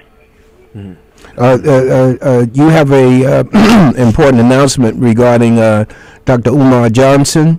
Well, Dr. Umar Johnson is going to be with us on Wednesday night at the Elks Plaza in Brooklyn, and I will be there as well. And you know, and people who know him know that he's a dynamic speaker. and a dynamic author, and it certainly would be, you know, worthwhile to certainly be out there to deal with what he has to say. And as I said before, you know, I will be given some time to lay the foundation for him coming, and I will be there to accelerate that. So that's this Wednesday at Elf Plaza, 1068 Fulton Street. That's near Clawson Avenue in Brooklyn, and that's the C train to Franklin, and it's only a couple of blocks from the subway station to Elf Plaza. Anyone who doesn't know, it's coming Wednesday at 7 p.m. Anyone who doesn't know Umar Johnson can go to YouTube and put in UMAR, Dr. Umar Johnson, and just listen to a clip, and they'll be out there Wednesday night. God bless you. Thank you for your call. You're on the Black Ear. Yes, brother. Bless you, and also to the much respect to Alton. My question is this, is plain and simple. How often do we able, as a people in here in America, get together to really take this country, take the United States before the UN? How can we pick that up? Because you have all this stuff going on here. It's genocide, and it's menticide, and all other kind of sides. You know, how do we do that? Okay. Well, I think, one, it's a step-by-step process. But I think that in order for us to take this country to the World Court, we ourselves have to have some credibility. And that means that if we are being represented by black selected officials, you know, we need to use that vote to get people who have our interests at heart. If we do not have legal representation, we need to lay the groundwork to get it, you know, because if we don't have that credibility, you know, and we have all of these people who are selling us out as our leaders, nobody's going to take us credible before the World Court. You know, and that's the reason why we're meeting at Saturday at the Cotton Club at 9 a.m., you know, because it makes a big difference, for example, if the mayor of the city of New York is black, you know, and that mayor says we need to go before the World Court.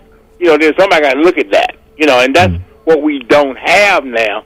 We haven't put in place that, and we need our own political party that will sponsor that. So, you know, it's a process, but it's not just taking a trip immediately to the World Court. It's a matter of us laying a foundation in order for us to be in that position to do that. And I will agree with you that at some point, given all of the circumstances that are affecting us, we're going to have to go on the international stage. But we can't just buy an airplane ticket today and go somewhere and drop some papers off. It's going to take some preliminary work. Alton, hold on. God bless you. Thank you for your call. This is the last call. You're on the Black Ear. Yes, God bless everyone there and our people and everyone.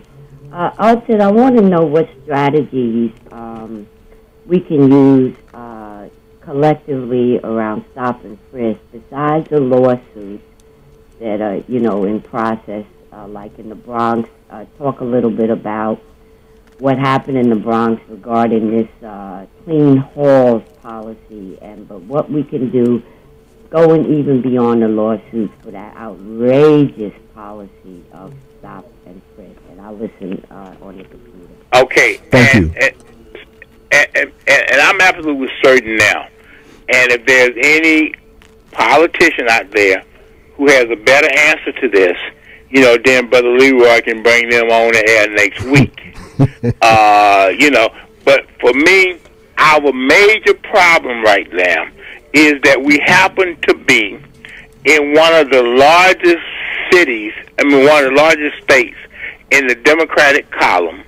We happen to be in a state in which the Democrats usually need in order to win, and that means the black vote. And we are the largest voting bloc in New York City. The first thing that we need to do is all of us, first of all, withdraw from the Democratic Party by March 10th. And then in that way you get leverage in order to make these demands work. Because once people realize that blacks in New York and then blacks elsewhere are withdrawn from the Democratic Party, they will take note. Because if we don't do that, not only are we don't have the leverage to stop, and frisk, but we also don't have the leverage in 2016 when they get ready to deal with a new agenda without an Obama, depending upon what you may think about him now. If we go into 2016 still loyal to the Democratic Party, which is doing us in, then we are doomed. And so the first step that we have to do, each one of us, and that can easily be done by going to the Board of Elections and changing your registration, say, I'm out of here, and then stay somewhere until things get better. I mean, it's the same thing with the battered wife syndrome. If a woman is being beaten by her husband repeatedly, the first advice that you can give is get out the home.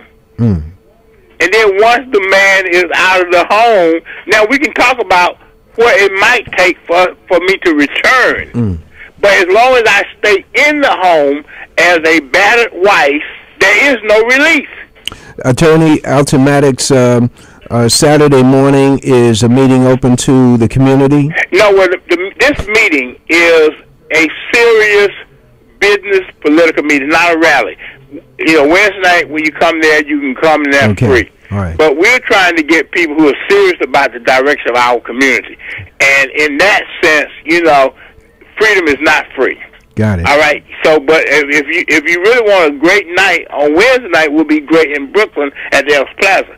But at the Cotton Club, you know, it's a whole different ball game in terms of membership. All right. Wednesday night at Elks Plaza in Bed-Stuy, the C train to Franklin Avenue. Yes. And then people walk back, and they walk back in the direction in which the train came, and you'll pass a Goodwill store, and you just ask for Elks Plaza. Everybody knows where it is. Just follow the black folks. Follow your black consciousness. That's right.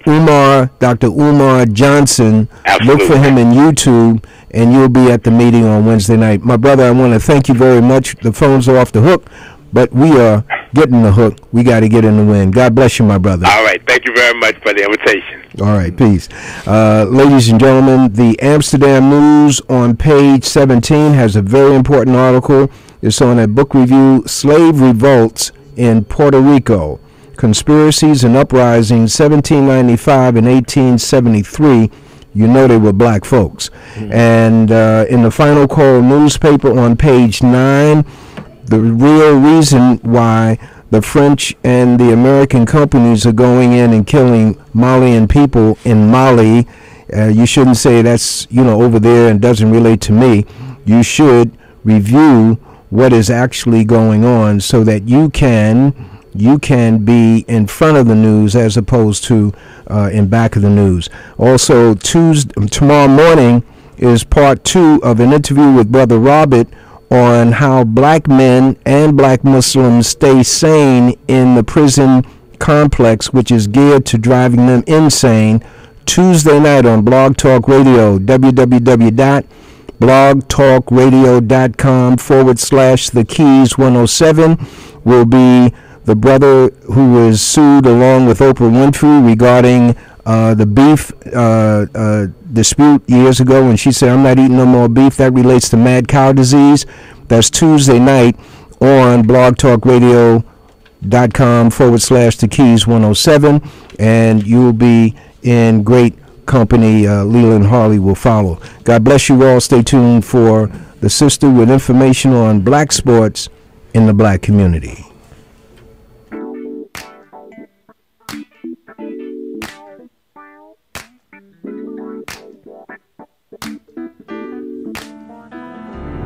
Applewhite Hospitality Academy Incorporated. AHA is a school that provides training and education to those interested in pursuing jobs in hotels, restaurants, spas, catering halls, and on cruise ships. AHA offers career retraining and workforce development for those displaced by the current economy. AHA provides direct job training for entry-level positions, such as restaurant servers, hotel guest room attendants, bus persons, hotel banquet workers, maintenance workers, and laundry attendants.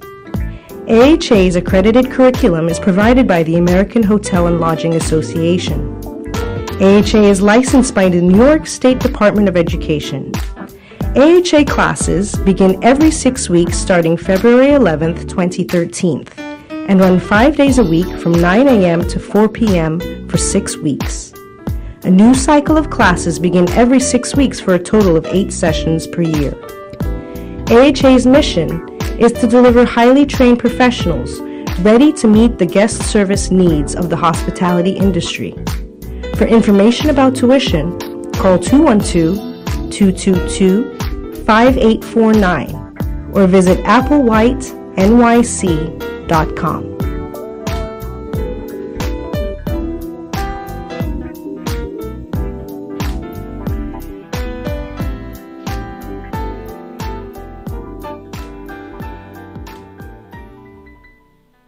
WHCR 90.3 FM, New York.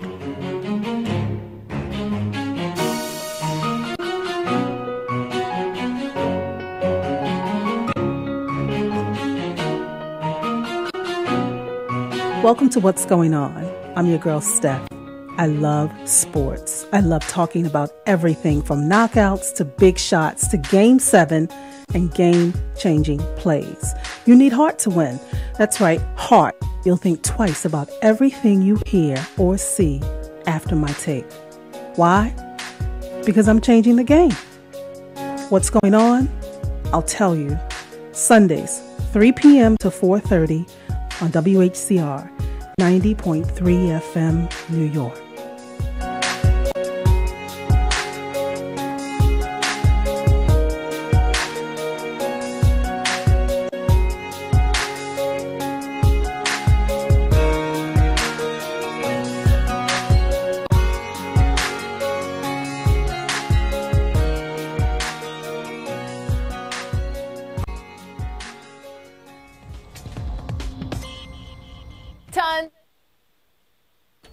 You know who's singing the national anthem next Sunday, right? I know you figured that out by now, as well as who will be performing during the halftime show, right? You don't? Let's see if I can help you a little bit. Let's see if I got this. I don't know. They got all this other stuff going on, and on a local level, the Knicks are in action tonight at the Garden against the Hawks. Melo is one of the starting five in the upcoming All-Star game, as well as Tyson Chandler being an All-Star reserve. I didn't see, what's the little point guard name that get coaches fired? No, I didn't say that.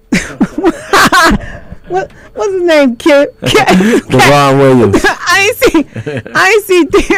Somebody gotta help me out. Maybe they realize that he need to cool out for a minute. I didn't see him on the reserves for the East at all, y'all. So I'll be right back.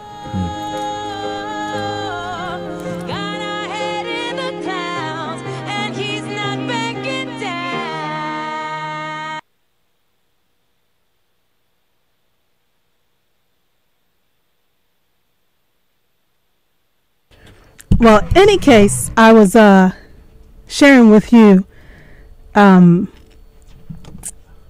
girl who's actually going to be singing the national anthem at the All-Star game. At the Super Bowl. You know the voice. Come on. I know you know it.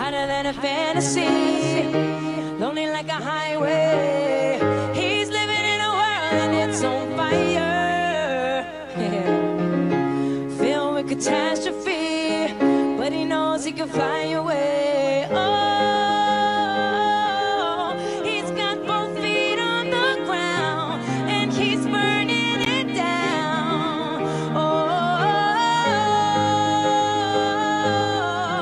got our head in the clouds and he's not backing down.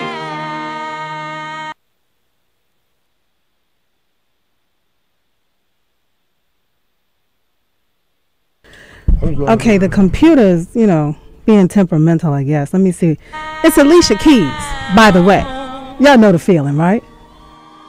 Oh, Obama's on fire.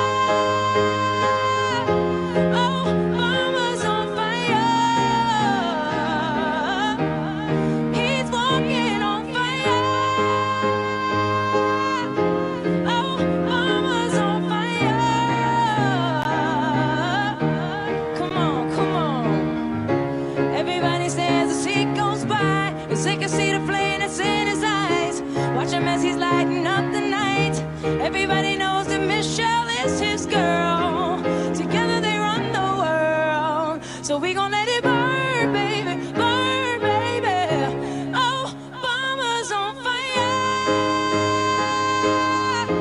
Oh, mama's on fire. He's walking on fire.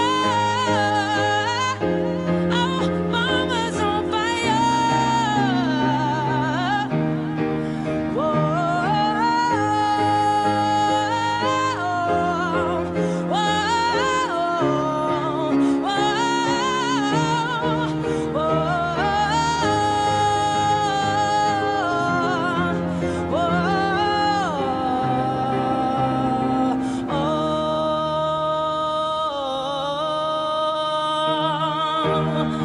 He's the president and he's on fire.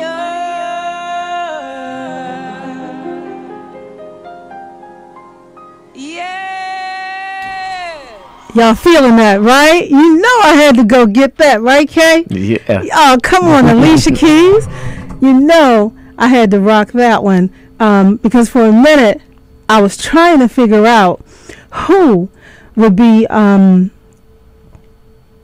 performing, you know, the what is it? National Anthem. So here's the halftime performer.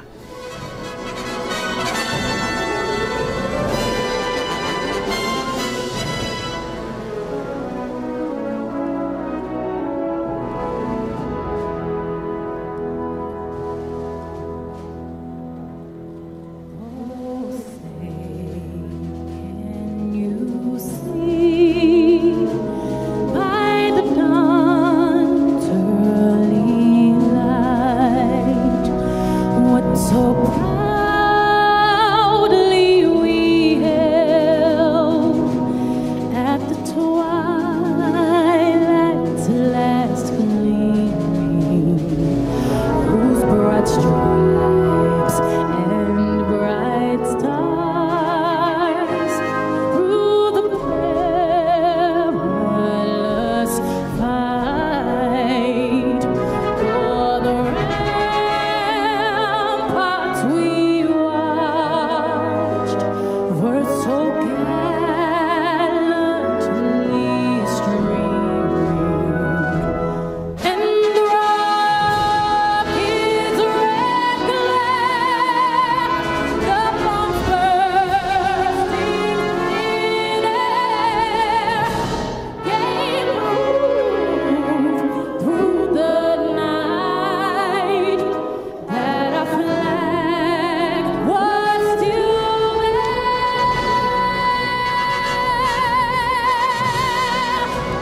Oh, say does that star-spangled banner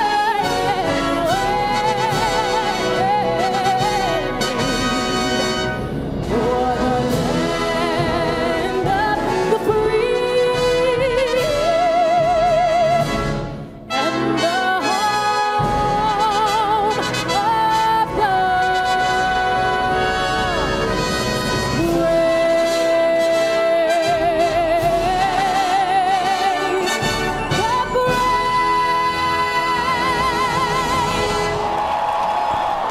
Now you know who the halftime performer is. Just in case you haven't heard me say it enough, you know, over the past few weeks, it's Beyonce. And, you know, I managed to sneak in a little something from the presidential inauguration this week. You know, I try my best. You know what I mean, Kay? I try my best. Indeed. You know, and I'm excited about it. I love the fact that both of them will be there, you know, sharing the Spotlight. yeah, you know, and doing what they do. You know, that's the best way I can say that. I really wanted to say sharing the love. 212-650-6903. It's open mic, basically. You know, I got the Super Bowl on my mind. I'm trying to get into some of the stuff that you can expect to hear about that's going to be taking place down there. I'm trying to take you there. I know everybody named Mother gonna be out buying televisions.